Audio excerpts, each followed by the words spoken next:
were the Argyle socks. Definitely not navy blue. Then the sly, quirky videos, supposedly to promote reading in the library. Next came stories of hiding food given to her by an overeager homestay host in China.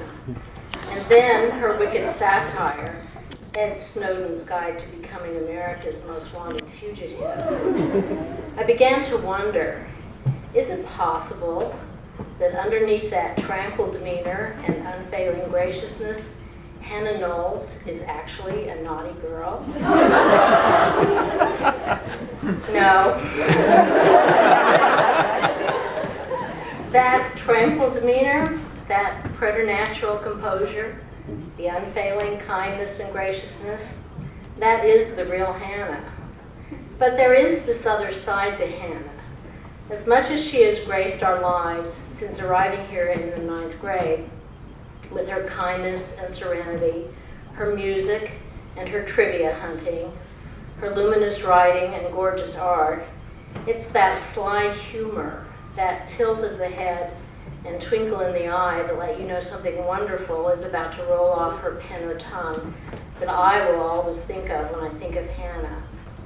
I will remember all the times she made me smile with a penetrating insight or a beautiful sentence, and I will never forget the times I laughed until I cried because of something wonderful that she said or wrote.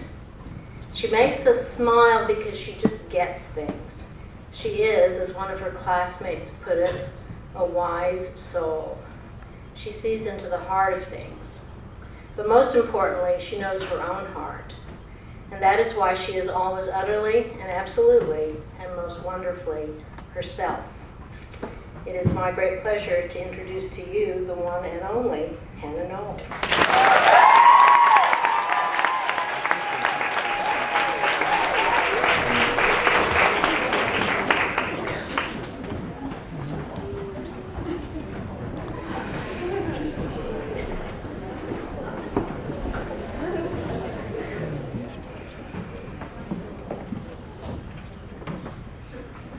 My piano teacher likes to tell me about my very first lesson with her. At 6 years old, I still owned a rodent-themed lunchbox and had just gotten my first pair of glasses. I descended the stairs into a church's basement and entered my teacher's studio while clutching a blanket the color of dishwater. Here, I use the term blanket very loosely, as it does not accurately reflect what I held in my hands. Basically, the blanket was disintegrating. Years of slightly abusive love had worn the cotton down to a snarl of knots easily mistaken for a feral hamster's nest. I sat down at the piano bench. I barely spoke, listening silently as my teacher pointed out middle C. For the entire lesson, and for months of lessons to come, I could only poke at the keys with my right hand. My left hand never let go of the blanket. For a piano player, this was rather limiting.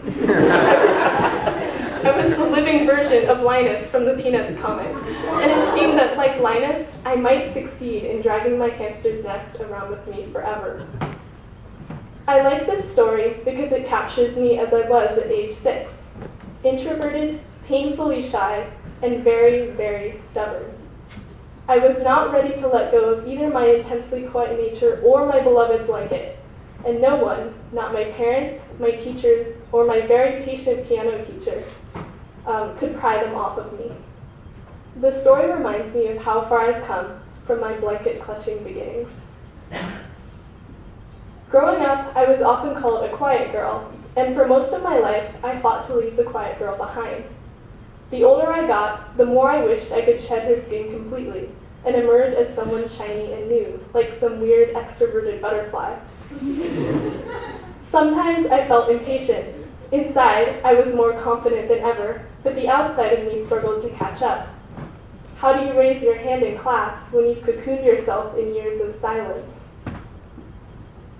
Metamorphosis occurred gradually, mostly throughout middle school. As I prepared to start high school at Castellea, I told myself once again that I would push beyond what I was comfortable with. Today, although I am still not the most vocal person in the room, I do my best. I've tried out new activities and met new people. As a new student, it was impossible not to. I would ask everyone to be patient with themselves. You'll grow out of old things. It's inevitable. It just won't happen overnight. I differ from 6-year-old me in an endless number of ways, both large and trivial.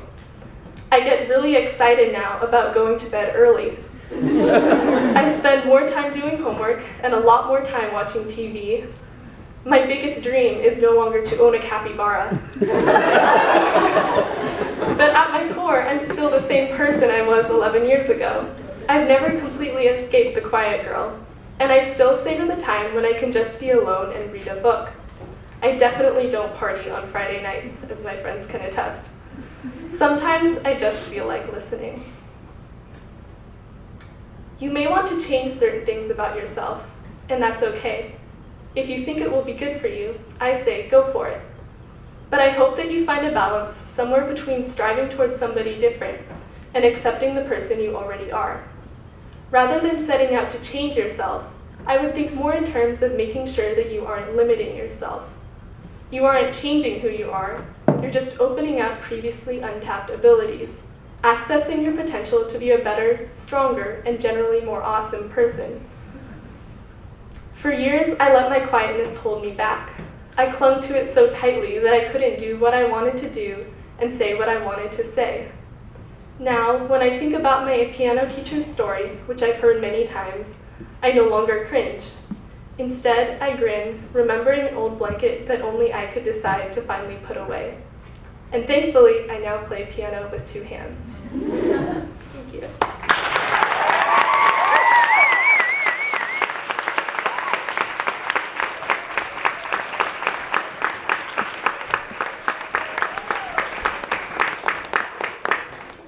Great job, Hannah.